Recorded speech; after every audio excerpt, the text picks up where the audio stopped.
si Alias Pogi, si Panday, si Tolome dito sa inyong bayan. Pero okay lang ba yun ako muna ang malili sa kanya? Kami, mas mataba lang ako.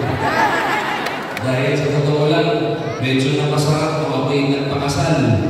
Inanakaanak ko ng kasama ko yan, medyo napabayaan, tumaba. Pero okay lang yung katawag ko naman daw ay pagkakansa.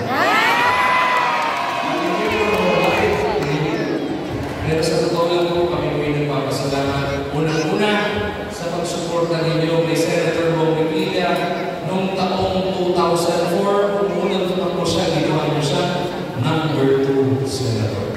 Noong 2010, hindi niyo siya ginawa number 2. Ginawa niyo po siya number 1 Senator. Noong 2019, nagpapasalamat kami sa pinabalik bilang Senador, pinanalo doon si Senator Bong Revilla. At ngayon, 2025, lumalapit na rin sa total, 12 naman ang senador na kailangan natin iboto. Sana kahit kung isama na naman si Senator Bong Revilla. Pwede ba yun? Si Senator Bong Revilla na maging Senator Revilla. Pwede ba yun?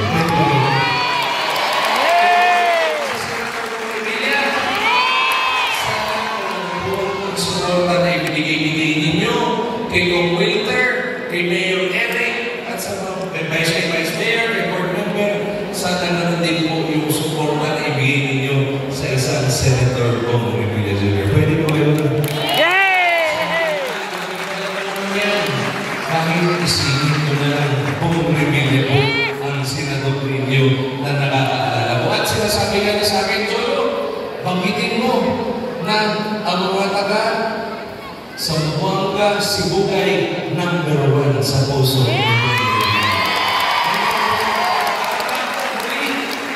Maraming salamat kay Wilter, Mayor Eric, sa lahat po namin dito. Maraming salamat. Jolo, I love you! Salamat din po sa inyong lahat, sa inyong napakainit at napakagap. Pasensya po kayo, medyo na-late po kami dahil galing po kami sa kabilang probinsya. Tandaan po ninyo, ito magaling na Senator Bong Revilla Jr. Bago kayo po, may konting regalo po para kay Senator Bong Revilla. So, Senator Bong Revilla Jr., Chairman of the CMD, in heartfelt gratitude for your unwavering support for the first district of Zamboanga, Sibugay. Your dedication to service has been crucial to our progress and prosperity. From Congressman Wilter Palma, 1st District of Zamboanga, Sibugay. A round of applause, please. Okay, so picture na tayo para sa lahat. At saka yung mga mayors, invite na rin kayo, sumali na rin kayo. At kung huli man, sige, takbo ka sa tunga.